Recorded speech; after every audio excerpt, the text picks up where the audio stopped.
নমস্কার বন্ধুরা, গল্পের চিলেকোঠা পরিবারে আপনাদের সকলকে স্বাগত জানাই। আমি সায়নী। আজ আমাদের নিবেদন বিখ্যাত সাহিত্যিক শ্রী সুবোধ ঘোষ রচিত গল্প দিগঙ্গনা। গল্পটি কেমন লাগলো কমেন্টে জানাবেন। যদি ভালো লাগে লাইক করবেন, আর চ্যানেলটিতে যদি নতুন হয়ে থাকেন সাবস্ক্রাইব করবেন। তবে চলুন আর দেরি করব না, শুরু করি আজকের গল্প শ্রী সুবোধ ঘোষ রচিত দিগঙ্গনা।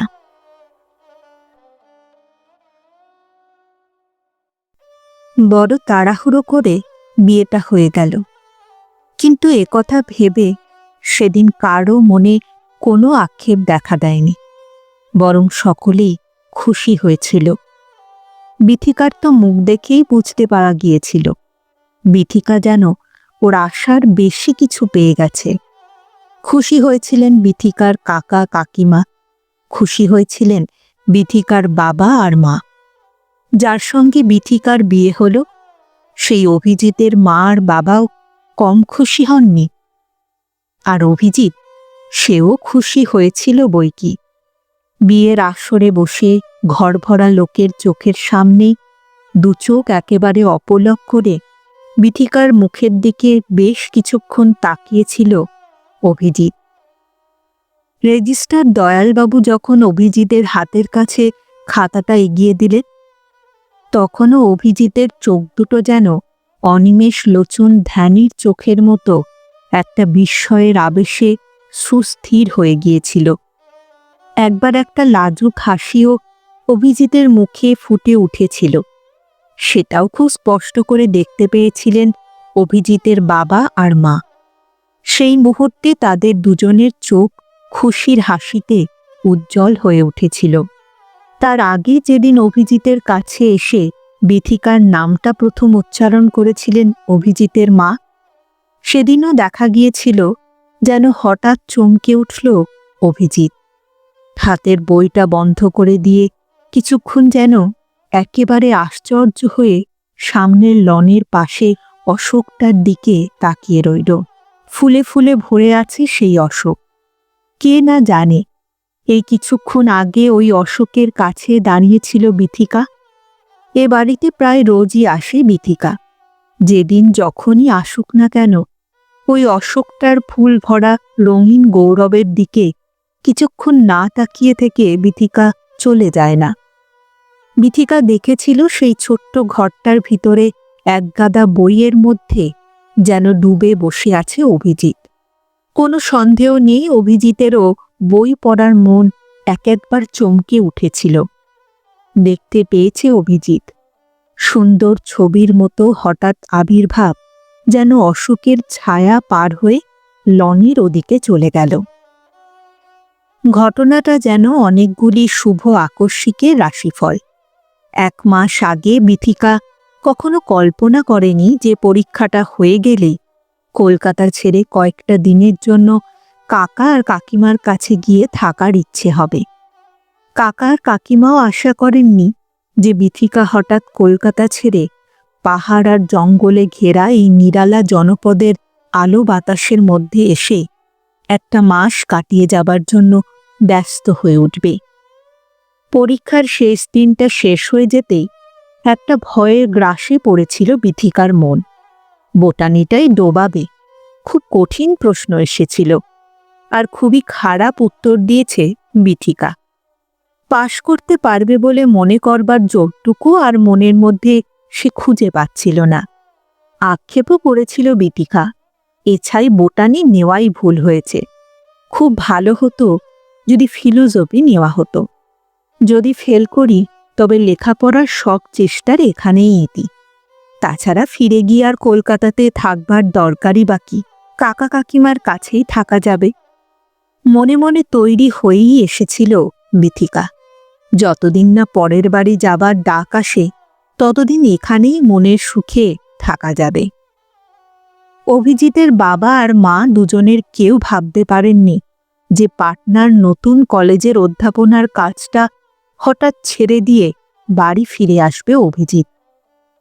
ভালোই হয়েছে, চাকরি না করলেও অভিজিতের দিন ভালোই চলে যাবে।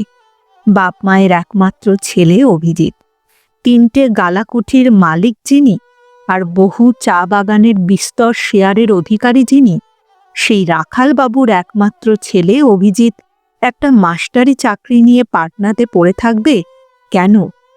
কথাটা একদিন অনুকূলবাবু বলেছিলেন। পাহাড়ি আর জঙ্গলে ঘেরা ছোট্ট কদমডিহি, রাঁচি এখান থেকে 29 মাইল। রাখালবাবুর বাড়িটা কিন্তু আকারে প্রকারে যে কোনো শহুরে ম্যানশনকেও হার মানায়। রাখালবাবুর বাড়ির বাগানেও রাত্রিবেলা বিজলি বাতি জ্বলে। বাগানে পোষা ময়ূর আর হরিণ চড়ে বেড়ায়। প্রতি সপ্তাহে রেল পার্সেল হয়ে অভিজিতের বই আসে। সেই সব বইয়ের বোঝা বয়ে আনবার জন্য একটা চাকর প্রতি সপ্তাহে 3 মাইল দূরে রেল স্টেশনে যায়। অভিজিতের জীবনের সবচেয়ে বড় আগ্রহের সম্পদ হল যত ফিলোসফির বই। বিথিকার কাকা অনুকূলবাবুর বাড়িটাও শৌখিনতায় কম যায় না। বাড়ির চেহারাতে ইটের চেয়ে কাঠের কাজই বেশি বলে মনে হয়। অনুকূলবাবু এই অঞ্চলের সবচেয়ে পুরনো ফরেস্ট কন্ট্রাক্টর। তার টিম্বার ইয়ার্ড লম্বায় প্রায় 1 মাইল। করাতকলটাও 10 বছর ধরে চলছে। সম্প্রতি কাঠ সিজন করবার যন্ত্রপাতি বসিয়েছেন। অনুকূলবাবুর বাড়ির বাগানটা কিন্তু তেমন শৌখিন নয়। বাগানটাকে সূর্যমুখীর একটা জঙ্গল বলে মনে হয়। বিথিকাও বলেছিল, আপনি শুধু গাছ কাটতেই জানেন কাকা, গাছকে বাঁচাতে জানেন না। একটু আশ্চর্য হয়ে আর হেসে প্রশ্ন করেছিলেন অনুকূলবাবু, তার মানে? বিথিকা বলেছিল, রাখালবাবুর বাড়ির অশোকের মতো 2-4টে অশোক আপনিও ইচ্ছে করলে এই বাগানে রাখতে পারেন। কিরকম যেন স্নেহাভিভূত মৃদু স্বরে আর উৎসুক চোখে প্রশ্ন করেছিলেন অনুকূলবাবু, অশোক ফুল তোর ভালো লাগে? বিথিকাও বেশ উৎফুল্ল স্বরে উত্তর দিয়েছিল, নিশ্চয়ই, খুবই ভালো লাগে। সেদিনের পর আর একটি দিনও দেরি করেননি অনুকূলবাবু। রাখালবাবুর বাড়িতে গিয়ে একেবারে খোলামেলা ভাষায় প্রস্তাব করেছিলেন, ইচ্ছে করেন তো আপনার ছেলের জন্যে একটি ভালো মেয়ে পেতে পারেন রাখালদা। কথাটা শুনে অভিজিতের মা প্রায় ছুটে এসেছিলেন। কি, কার কথা বলছেন? বিথিকা?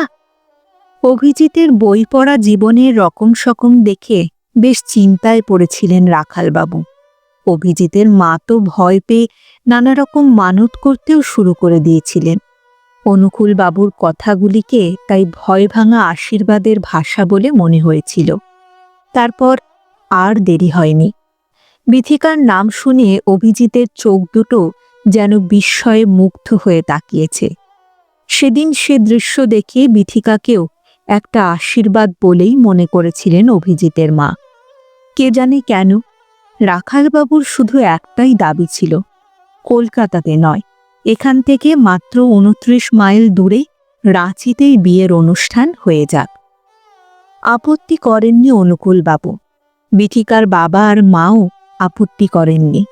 অভিজিতের মতো ছেলের হাতে মেয়েকে সঁপে দেবার সুযোগ পেয়েছেন। সুযোগটাকে দৈব অনুগ্রহের একটি দান, একটা সৌভাগ্য বলেই মনে করেছিলেন তারাও। দেরি করা উচিত নয়। কলকাতা থেকে বিথিকার বাবা আর মা আশ্চর্য হয়ে কদমডিহিতে এসেছিলেন। কাকিমার প্রশ্নের উত্তরে বিথিকাও মুখ খুলে বলতে পেরেছিল, আমার আপত্তি করবার কি আছে? ফিলোজফির মানুষ যদি রাজি হয়ে থাকেন তবে আমিও রাজি। কাকিমাও দেখে খুশি হয়েছিলেন। এত স্বচ্ছন্দে কথা বলতে গিয়েও বিথিকার মুখের ওপর যেন এক ঝলক রক্তাভ খুশির লজ্জা উঠছে।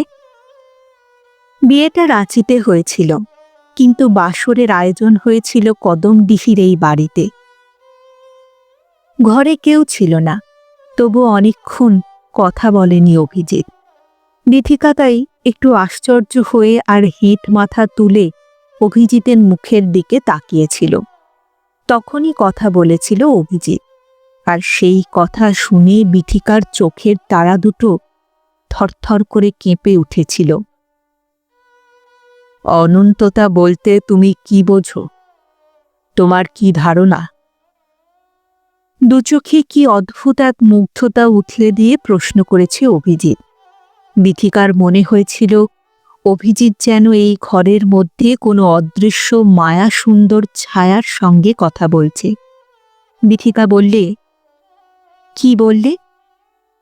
আরম্ভ নেই, শেষও নেই, এরকম একটা অস্তিত্ব কি সম্ভব? আমাকে জিজ্ঞেস করছো? নিশ্চয়ই, তুমি আমার স্ত্রী। স্ত্রীকে একথা জিজ্ঞাসা করবার কোনো মানে হয় না। বিথিকার গলার স্বরে মৃদুতা থাকলেও কথাগুলির মধ্যে যেন একটা ভয়ানক সন্দেহের জ্বালা ছটপট করে উঠেছিল। আর সেই মুহূর্তে অভিজিতের দুচোখের প্রশ্নাকুল মুগ্ধতাও যেন করুণ হয়ে গিয়েছিল। সে রাতের পর আর বোধহয় 7টা দিন ও রাত পার হয়নি। কদমডিহে দুই বাড়ির মন দুঃসহ এক আক্ষেপে করুণ হয়ে গিয়েছিল। না, বিয়েটা এত তাড়াহুড়ো করে না হলেই ভালো হতো। আরও কিছুদিন অপেক্ষা করা উচিত ছিল। অভিজিতের মা বাবা এত ভয় পেয়েছিলেন যে লজ্জিত হতেও ভুলে গিয়েছিলেন। অনুকূলবাবুর হাত ধরে ক্ষমা চেয়েছিলেন রাখালবাবু। আমাকে মাফ করো অনুকূল, বড় অন্যায় করে ফেলেছি, খুবই ভুল হয়ে গিয়েছে, একটু দেরি করা বোধহয় উচিত ছিল। অনুকূলবাবুর গলার স্বরও বেদনা চাপতে গিয়ে করুণ হয়ে গিয়েছিল। ভুল আমাদেরও হয়েছে। অভিজিতের ফিলোসফিকে আগেই সন্দেহ করা উচিত ছিল। এখন কিন্তু আর সন্দেহ করবারও কোনো প্রশ্ন নেই। অভিজিৎ নিজেই নিজেকে ধরা পড়িয়ে দিয়েছেন। সারা দিন ও রাতের মধ্যে একটা কথাও বলে না অভিজিৎ। বই পড়ে, বিড়বিড় করে, আর যেন প্রশ্নহীন অর্থহীন একজোড়া স্তব্ধ চোখের উদাস দৃষ্টি ছড়িয়ে দিয়ে কে জানে কোন দিকে তাকিয়ে থাকে। আর বিথিকা সারাটা দিন এত বড় বাড়ির সবচেয়ে ছোট্ট ঘরটার মধ্যে একেবারে একলা হয়ে বিছানার ওপর লুটিয়ে থাকে। বালিশের মধ্যে মুখ গুজে দিয়ে মাঝে মাঝে ফুঁপিয়ে উঠতেও হয়। অভিজিতের মা ছুটে এসে বিথিকার হাত ধরেন, মাথায় হাত বুলিয়ে দেন, বলেন, তুমি একবার আমার কথাটা শোনো লক্ষ্মী মেয়েটি। অভিজিতের কাছে গিয়ে একটু বসো, চা হয়েছে, তুমি নিজের হাতে ওকে চা দিয়ে এসো মা। কি দরকার মা? কথাটা বলতে গিয়ে বিথিকার বেদনার্ত গলার স্বর যেন ক্ষুব্ধ হয়ে ওঠে।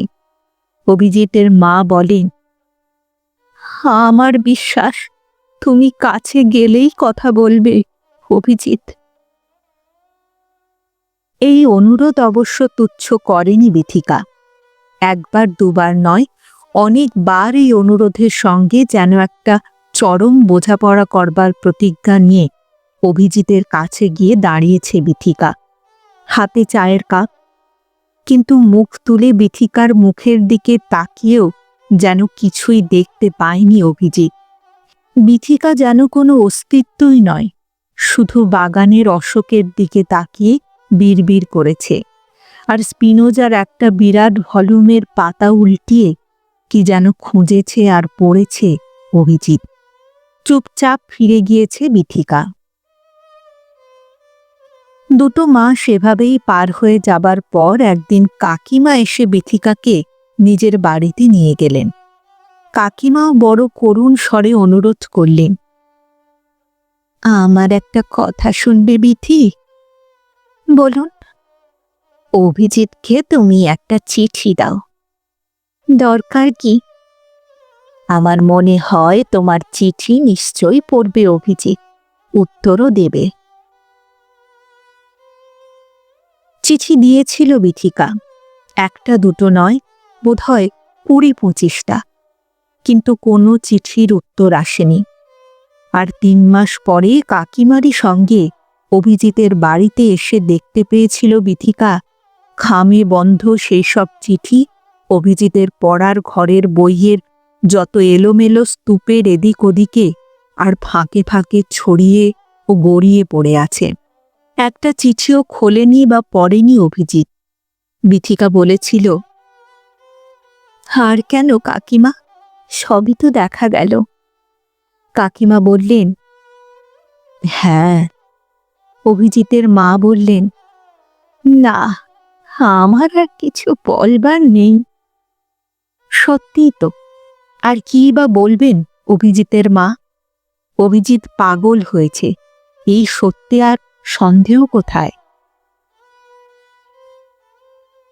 বিয়ে পরীক্ষার ফল বের হয়েছিল যেদিন, তারও পরে আরও 2 বছর পার হয়ে গেছে। বিথিকা বেশ বুঝে নিয়েছে, বিয়ে পরীক্ষা পাশ করলেও ভাগ্যের পরীক্ষায় জীবনটা তার ফেল করেছে। কাজেই কলকাতায় ফিরে গিয়ে মুখ দেখাবার কোনো দরকার নেই। পাহাড়ে আর জঙ্গলে ঘেরা এই নিরালা কদমডিহির কাকার বাড়ি বেশ ভালো। ভালোই, কাকার বাড়ির বাগানে কোনো বড় গাছের শোভা নেই। সূর্যমুখীর জঙ্গলে হিংসুটে বহুরূপী লিকলিকে জিভের চাবুক চালিয়ে রঙিন প্রজাপতিরা শিকার করে, সেও ভালো।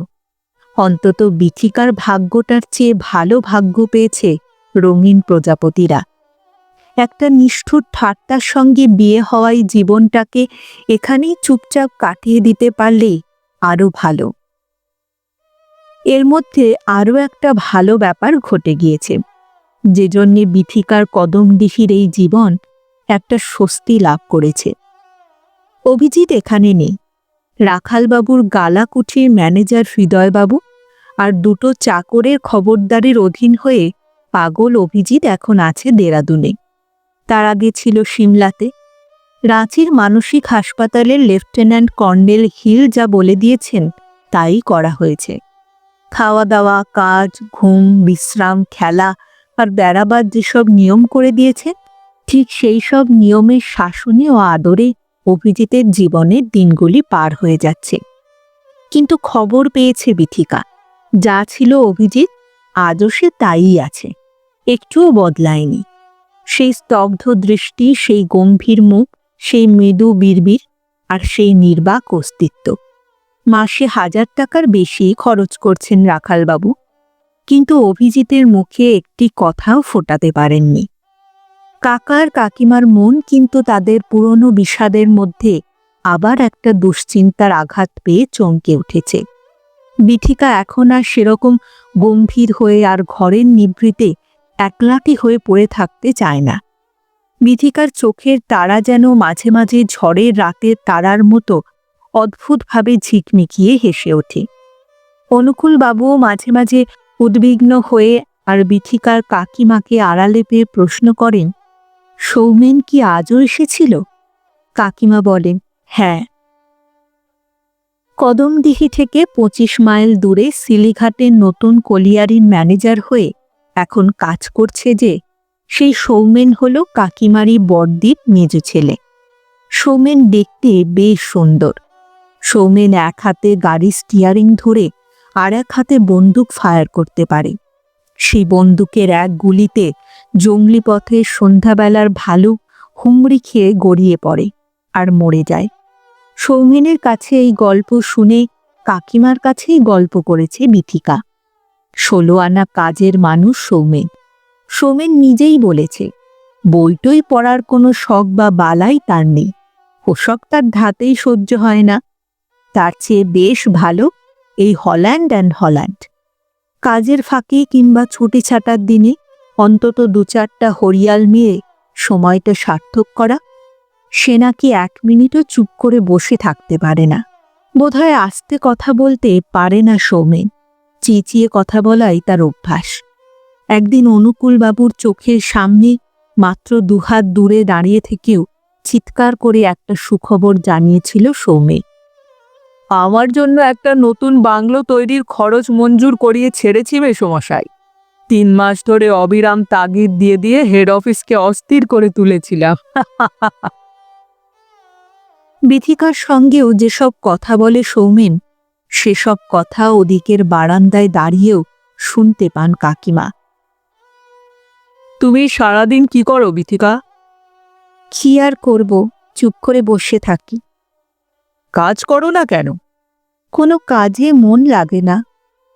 আমি বলতে পারি, একটা কাজ তোমার খুব ভালো লাগবে। কি? তুমি গাড়ি ড্রাইভিংটা শিখে ফেলো। কে শেখাবে? আপনি? হ্যাঁ, আমি। আপনার সময় কোথায়? তুমি বললে সময় পাবো না কেন? বিথিকা কি উত্তর দিল সেটা আর শুনতে পাননি কাকিমা। মনে হয়েছিল কাকিমার বিথিকা বোধহয় হঠাৎ খুব গম্ভীর হয়ে সৌমেনের কাছ থেকে সরে গিয়ে অন্যদিকে চলে গিয়েছিল। এরপর আর কোনোদিনও বিথিকাকে সন্দেহ করবার কোনো দরকার হল না। বিথিকা নিজেই নিজেকে ধরা পড়িয়ে দিয়েছে। কবে কোন সময় সৌমেন আসবে, ঘটনার নিয়মটাকে যেন মনে প্রাণে আর স্বপ্নেও সবসময় স্মরণ করেছে বিথিকা। একটু ভুল হয় না। মঙ্গলবার বিকেলবেলা আর রবিবার সকালবেলা গেটের কাছে এসে বিথিকা যেন এক ব্যাকুল আশায় অভিসারিকার মতো দাঁড়িয়ে থাকে। দেখে মনে হয় বিথিকার প্রাণটাও যেন আশ্বস্ত হয়েছে। না, ভয় করবার কিছু নেই। সৌমেন ভুলেও কোনো বই ছোঁয় না। সৌমেন একটুও গম্ভীর হয় না। সৌমেন অবিরাম কথা বলে। ভালোই তো, 1 মিনিটও স্থির হয়ে বসে থাকতে পারে না সৌমেন। কাজ, কথা, খেলা আর খুশির এই চমৎকার অশান্ত মানুষটি ইচ্ছে করলে রোজই এখানে আসতে পারে। আসতে চায়ও বোধহয়। ভাবতে ভালো লাগে বিথিকার। বিশ্বাস করতে ইচ্ছাও করে বই কি। কাকিমা সেদিন একেবারে স্পষ্ট করে শুনতে পেলেন। গেটের কাছে যেন দুর্বার একটা অভিমান ক্ষুব্ধ হয়ে সৌমেনের সঙ্গে কথা বলছে। তুমি তো ইচ্ছে করলে রোজই একবার আসতে পারো, তবুও আসো না কেন? সৌমেন বলে, তার চেয়ে ভালো হয় নাকি যদি কি তুমি আমার ওখানে চলে যাও। তার মানে? সৌমেন হাসে। তার মানে মাসিকে এবার স্পষ্ট করে বলেই দাও। কাকিমা ব্যস্তভাবে জানলার কাছে এসে গেটের দিকে তাকান। হ্যাঁ, স্পষ্ট, বেশ স্পষ্ট দেখতেও পাওয়া যাচ্ছে। মাথা হেঁট করে একেবারে নীরব হয়ে দাঁড়িয়ে আছে বিথিকা। কাকিমার চোখের দৃষ্টিটা হঠাৎ যেন অদ্ভুত এক মমতার আবেশে ঝাপসা হয়ে যায়। মেয়েটা যেন একটা সৌভাগ্যের দাবির কাছে মাথা পেতে দাঁড়িয়ে আছে। আপত্তি করতে পারছে না বিথিকা। আপত্তি করবার কোনো ইচ্ছেও নেই। একটু আশ্চর্য হয়েছিলেন কাকিমা। সৌমেনের কাছে কিছুই তো অজানা নয়। বিথিকার দুর্ভাগ্যময় বিয়েটার সব ইতিহাস সৌমেন শুনেছে। অনুকূলবাবু তো এই সেদিনও অভিজিতের মনের রোগে শোচনীয় অবস্থা সম্পর্কে দুঃখ করে নানা কথা সৌমেনের কাছে বলেছিলেন। মস্তিষ্কের প্যারালিসিস নয়, স্মৃতি বিলোপ কিনা তাও স্পেশালিস্টরা জোর করে বলতে পারছে না। লস অফ নার্ভ বলেও মনে হচ্ছে না। খুবই জটিল রকমের ইনসানিটি। কোনোদিনও সারবে বলে মনেও হয় না। সব শুনে সৌমেন শুধু বলেছিল, এটাও এক ধরনের মৃত্যু, প্রাণ নিয়েও মরে থাকা। অনুকূলবাবু সায় দিয়েছিলেন।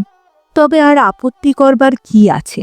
যেমন সৌমেনের ধারণার কাছে তেমনি বিথিকার জীবনের কাছে আগলা অভিজিৎ আজ আর কোনো সজীব অস্তিত্বই নয়। তবে বিথিকার সঙ্গে সৌমেনের বিয়ে হতে বাধাই বা কোথায়? কাকার কাকিমার আপত্তি দূরে থাক, তারা বরং একটু বেশি ব্যস্তই হয়ে উঠলেন। কলকাতাতে বিথিকার বাবার মাকে চিঠি লিখে সব কথা জানালেন। বাবার মারও কোনো আপত্তি নেই, কারণ সৌমেনকে তারাও ভালো করে চেনেন। অনুকূলবাবু একদিন রাখালবাবুর বাড়ি থেকে ফিরে এসে খুশির স্বরে চেঁচিয়ে উঠলেন, না, রাখালদারও কোনো আপত্তি নেই, অভিজিতের মায়েরও কোনো আপত্তি নেই। রাখালবাবু বলেছেন, আমরাও মনে প্রাণেই আশীর্বাদ করছিলাম বিথিকার যেন আবার বিয়ে হয়। ভগবান করুন বিথিকা যেন সুখী হয়। বিথিকার জীবন আর 6টা মাস মাত্র অপেক্ষার দুঃখ সহ্য করেছিল। তারপর আর নয়। সূর্যমুখীর জঙ্গলে নতুন প্রজাপতির ভিড় দেখা দিতে পাটনা থেকে খবর পেয়ে গেলেন অনুকূলবাবু। ডাইভোর্স মঞ্জুর হয়েছে, আর সৌমেন তার নতুন বাংলোতে উঠে গিয়ে ঘর সাজিয়েছে। বিয়ের অনুষ্ঠানের জন্য বিথিকাকে সঙ্গে নিয়ে যেদিন পাটনাতে রওনা হলেন কাকা আর কাকিমা, সেদিন রাখালবাবু আর অভিজিতের মা বিথিকার জন্য দুটো আশীর্বাদী ঢাকাই শাড়িও পাঠিয়ে দিলেন। সিলিঘাট কলিয়ারির ম্যানেজারের বাংলো, অর্থাৎ সৌমেনের ভালোবাসার আনন্দ দিয়ে সাজানো ঘর, অর্থাৎ নিশ্চিন্ত, শান্ত ও সুখী বিথিকার স্বামীর ঘর। 3 বছরের মধ্যে 30 বার কদমডিহিতে এসে কাকিমার কাছে থেকে গেলেও কোনোদিনও চোখে পড়েনি বিথিকার রাখালবাবুর বাড়ির শৌখিন লনের পাশে অশোকের মাথা নতুন ফলের গৌরবে রঙিন হয়েছে কিনা। সকালে আর বিকেলে অবশ্য সৌমেনের সঙ্গে রোজই সে বেড়াতে বের হয়েছে। চঞ্চল সৌমেনের সঙ্গে প্রায় ছুটে ছুটে হাঁটতে হয়েছে। শালবনের ধারে সে সূর্যাস্ত দেখতে হয়েছে। ছুটোছুটি করে হাঁপিয়ে পড়তে আর ক্লান্ত হতেও ভালো লেগেছে বিথিকার। সৌমেনের ব্যস্ততাও বড় মুখর। কাকিমার সামনে জোরে চিৎকার করে সে ডাক দেয়, বিথি, বিথি, অর্থাৎ চা চাই। 2 ঘন্টা পরপর চা খাওয়ার জন্য ব্যস্ত হয়ে ওঠে সৌমেন। আর বেশ বুঝতে পারা যায় সৌমেন চায় ঠাকুর রামজীবন নয়, বিথিকাই চা নিয়ে আসুক। লজ্জা পেলেও নিজের মনের কাছে অস্বীকার করতে পারে না বিথিকা। বিথিকার হাতের ছোঁয়া চা খাওয়ার জন্য সৌমেনের এই পিপাসার হাঁকডাক শুনতে ভালোই লাগে বিথিকার। আরও লজ্জার কথা, সেদিন গেটের কাছে দাঁড়িয়ে সৌমেনের সঙ্গে গল্প করবার সময় সৌমেনের শক্ত মুঠোর বাঁধন থেকে হাতটাকে ছাড়িয়ে নিতে পারেনি বিথিকা। যদিও কাকা সামনে এসে পড়েছিলেন, এই লজ্জাটাকেও সহ্য করতে তার ভালো লেগেছিল। অদ্ভুত এক তৃপ্তির মধুরতায় ভরে উঠেছিল বিথিকার মন। কিন্তু এবার চৈত্র মাসের রোদের ঝাঁঝে সূর্যমুখীর জঙ্গলটা যে সময় বেশ শুকিয়ে যেতে শুরু করেছে, সে সময় কলকাতা থেকে বিথিকার মার একটা চিঠি পেয়ে বেশ সাবধান হয়ে গেলেন কাকিমা। না, এবার কিছুদিন বিথিকা একাই এখানে থেকে যাক। সৌমেনের 7 দিনের ছুটি ফুরিয়ে যাবার পর এবার একাই সিলিঘাটে ফিরে যাক সৌমেন। বিথিকার মা লিখেছেন, বিথির ছেলেপুলে হবে বোধহয়। খবর পেলাম বিথির শরীরটা ভালো যাচ্ছে না। কাকিমার দাবির কথাটা শুনতে একটু ভালো লাগেনি বিথিকার। কাকিমা যে সত্যিই একটা শাসনের নিয়ম টেনে নিয়ে এসে সৌমেনকে দূরে সরিয়ে দিতে চাইছেন, এটা দুঃসহ। জীবনেই প্রথম দুজনকে ছাড়াছাড়ি হয়ে থাকতে হবে ভাবতে গিয়ে বিথিকার প্রাণটা যেন বিরক্ত হয়ে উঠেছিল। শেষে কাকার অনুরোধে চাপে পড়ে রাজি হয় বিথিকা। সপ্তাহে অন্তত 2 দিন তো আসতে পারবে সৌমেন, তবে আর এত আপত্তি করবার কি আছে। 7 দিনের ছুটির মাত্র একটা দিন পার হতেই বিথিকার কাছে এসে হেসে ফেলল সৌমেন। ভালো ব্যবস্থা হয়েছে। কি? কাকা বললেন আর 6 দিন পরে আমাকে তাড়িয়ে দেবেন। ভালোই হলো। বিথিকাও হাসে। যাক, যা হবার তা হবে। এখন এই 6টি দিন অন্তত মনের সুখে একসঙ্গে বেরিয়ে নেওয়া যাক, কি বলো? নিশ্চয়ই। অন্য ঘরের ভিতর থেকে কাকিমা হঠাৎ ডাক দিলেন, একটা কথা শুনে যাও বিথি। বিথিকা এসে প্রশ্ন করে, হ্যাঁ কাকিমা, কি কথা? এমন কিছু দুশ্চিন্তার কথা নয়, সামান্য একটা চক্ষু লজ্জার কথা। কাকিমা বলেন, কদিন তোমাদের বাইরে বেড়ানো একটু বন্ধ রাখাই ভালো। বিথিকা বলে, কেন? রাখালবাবুর বাড়ির কাজ ঘেঁষে না যাওয়া আসা করাটাই ভালো মনে হচ্ছে। কিন্তু কেন কাকিমা? যদিও নিরেট পাগল, তবুও তো চক্ষু লজ্জার একটা ব্যাপার আছে। তার মানে? আসলে অভিজিৎ এখানেই আছে এখন। 1 মাস হলো দেরাদুন থেকে ফিরে এসেছে। ও, তাতে বই গেছে আমার। রুক্ষ রূঢ় ধিক্কারের মতো একটা উদ্ধত অপ্রসন্নতার স্বর বিথিকার সুখী মনের আক্রোশ হয়ে বেজে উঠল। বোধহয় বলতে চায় বিথিকা, কিসের চক্ষু লজ্জা? পাগল অভিজিৎ আজ বিথিকার জীবনে একটা মৃত দুঃস্বপ্ন মাত্র। কাকিমা অপ্রস্তুতের মতো বলেন, তবুও তার মানে আসলে। ঠিকই বলেছেন কাকিমা। একটু পর বিথিকার মনটা যখন শান্ত হয়ে গেল, তখন সে বুঝল এসব ব্যাপারে জেদ করবার কোনো মানে হয় না। ঠিকই বলছেন কাকিমা। রাখালবাবুর বাড়ির অশোকের মাথা রঙিন ফুলে ভরে গেল কিনা, এটা আজ আর বিথিকার জীবনে দেখবার মতো বা খোঁজ করবার মতো কোনো তত্ত্ব নয়।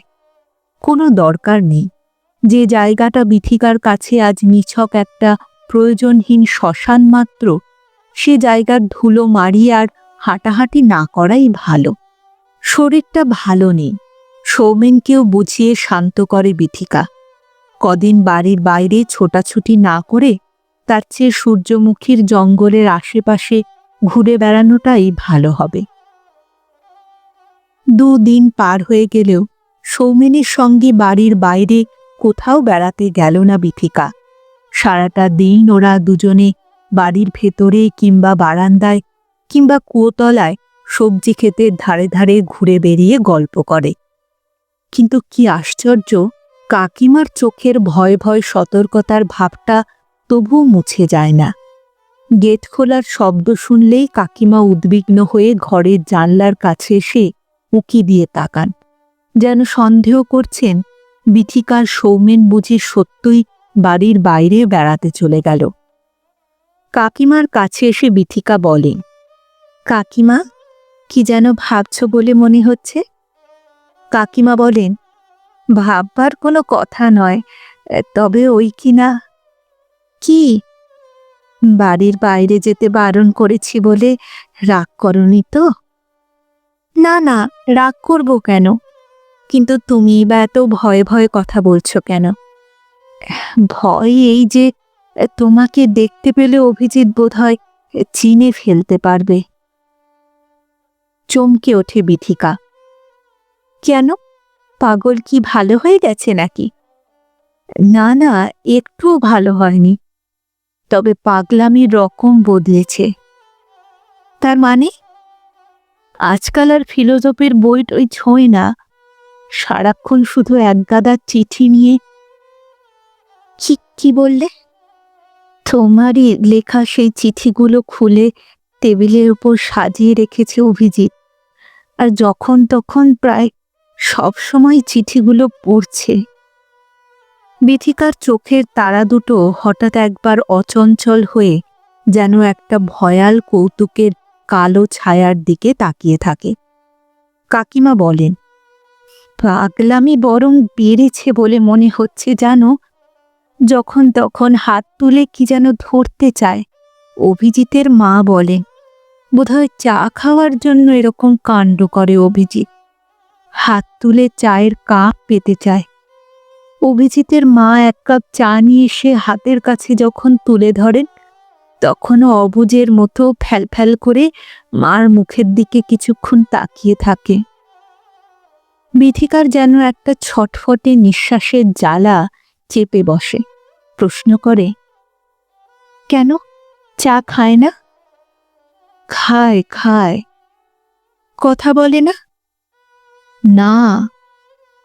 কারো খোঁজ করেনি? হ্যাঁ, না, তবে একটা কাণ্ড করেছে। কি? তোমারই একটা ফটো, একটা রুমাল, একটা চিরুনি আর একটা কাশির ওষুধের একটা শিশিকে সে চিনতে পেরেছে। সেগুলিকে একসঙ্গে জড়ো করে টেবিলের দেরাজের ভিতরে রেখেছে। ওসব ছাইপাশ ও বাড়িতে পড়েছিল নাকি কাকিমা? নিশ্চয়ই ছিল, তা না হলে পাবে কেমন করে? তোমাদেরও মাথা খারাপ বলি। কি বললে? ও ছাইপাশ ও বাড়ি থেকে সরিয়ে নিয়ে আসনি কেন? অত কি মনে থাকে ছাই? যাকে, ওতে কি যায় আসে? সৌমেন চা খেয়েছে? হ্যাঁ, খেয়েছে। যাও তাহলে এখন। যাবার জন্যে কিন্তু ব্যস্ত হয়ে ওঠে না বিথিকা। বিথিকার প্রাণটা যেন ভয়ানক এক আলস্যের ভারে নিথর হয়ে গিয়েছে। পাগল অভিজিতের মন অনন্ততার জিজ্ঞাসা ছেড়ে দিয়ে এ কোন ভয়ানক ফিলোসফির মধ্যে ডুবেছে। কাকিমা চলে যান। সৌমেনের চেঁচিয়ে ডাকা আহ্বানের স্বর তখনও বেজে চলেছে। বিথি, তুমি কোথায়? একবার এখানে এসো। বিথিকা কিন্তু চুপ করেই বসে থাকে। ব্যস্ত হয়ে উঠবার প্রাণটা সত্যি অলস হয়ে গিয়েছে। বোধহয় ভালো লাগে না তার আর এত ব্যস্ততাময় ভালোবাসার হাঁক ডাক, এত ছোটাছুটি আর এত মেশামেশি। সবাই পাগল, সবাই। কেউ শুধু স্তব্ধতা আর নীরবতার মধ্যে পাগল হয়ে আছে, কেউ শুধু মুখরতা আর ব্যস্ততার মধ্যেই পাগল হয়ে আছে। এই তো পার্থক্য। কে পাগল নয়? টেবিলের ওপরে মাথা ঝুঁকিয়ে দিয়ে ঘুমিয়ে পড়েছিল বিথিকা। ঘুম ঠিক নয়, ছেঁড়া ছেঁড়া কাটা কাটা কতগুলি তন্দ্রালু ভাবনার ভারে চোখ দুটো বন্ধ হয়ে গিয়েছিল। অনন্ততার রহস্য বুঝে নেবার জন্যে স্ত্রীর মুখের দিকে তাকিয়ে জিজ্ঞাসার উত্তর আশা করছে পাগল। বিথিকার তন্দ্রাটা যেন বিড়বিড় করে কথা বলতে থাকে। এ কি? বিথিকার কাঁধের ওপর একটা তোয়ালে আছড়ে পড়েছে। মুখ তুলে তাকায় বিথিকা। ঘরে কেউ নেই, কিন্তু বুঝতে অসুবিধে নেই কাকিমা আবার ঘরে ঢুকেছিলেন। স্নান করবার জন্য তাগিদ জানিয়ে দিয়ে গেলেন কাকিমা। বিকেল যখন হয় তখন বুঝতে পারে বিথিকা। ছি, কি বিশ্রী ভুল! সৌমেনের ডাকে সাড়া দিতে আজ ভুলেই গিয়েছে বিথিকা। আর চা নিয়ে সৌমেনের কাছেও সে যেতে পারেনি। যাকে, হয় কাকিমা নয় ঠাকুর রামজীবন নিশ্চয়ই সৌমেনের চা পৌঁছে দিয়েছে। কিন্তু তখনই আবার ডাক শোনা যায়। বিথি, বিথি, ডাকছে সৌমেন। কোনো সন্দেহ নেই এখন আর বাড়ির ভেতরে কিছুতেই থাকবে না সৌমেন। হয় সূর্যমুখীর জঙ্গলের আশেপাশে, নয় কুয়োতলার সবজি ক্ষেতের কাছে সৌমেনের সঙ্গে বেরিয়ে বেরিয়ে তাকে গল্প করতে হবে। শুধু আজ নয়, আরও 4টে দিন ভালোবাসার ব্যস্ততার মুখরতার একঘেয়ে পাগলামির সঙ্গে বিথিকাকে মিলে মিশে চলতে হবে। সৌমেনের ছুটি ফুরোতে আরও 4টে দিন বাকি। মিররের সামনে দাঁড়িয়ে সাজতে দেরি করে না বিথিকা। ফিকে নীল শিফনের শাড়ি।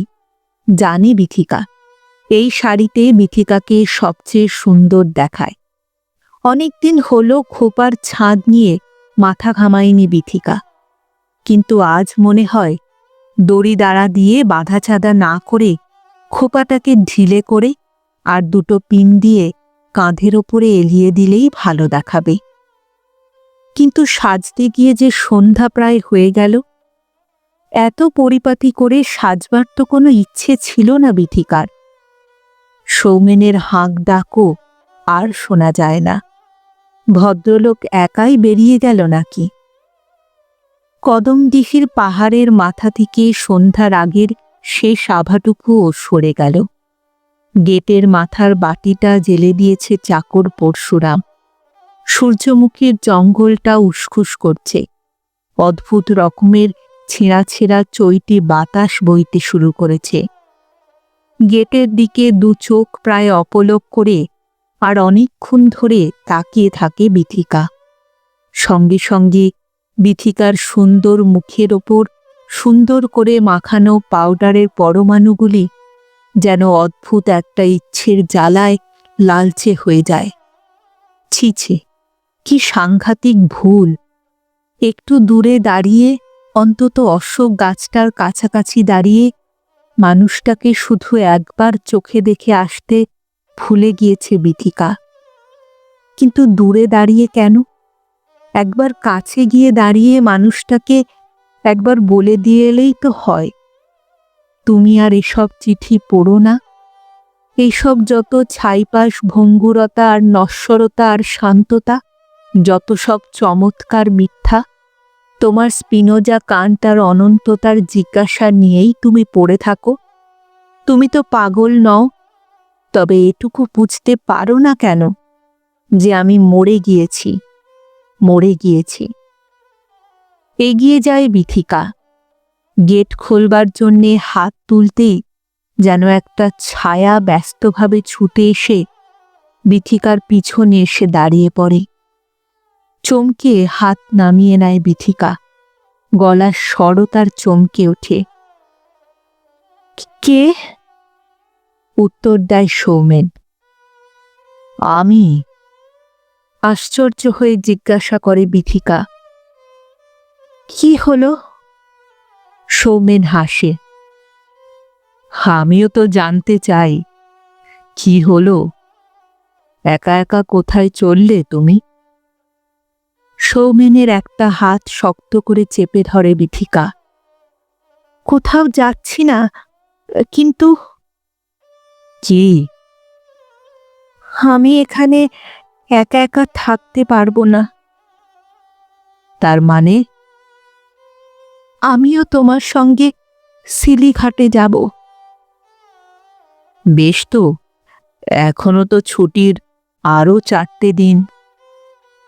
না, আজই চলো। কিন্তু কাকিমা বড় দুঃখ পাবেন। কাকিমাকে আমি বুঝিয়ে দেব। কাকিমা কি সত্যি বুঝবেন? খুব বুঝবেন, মনে হচ্ছে বুঝেই ফেলেছেন।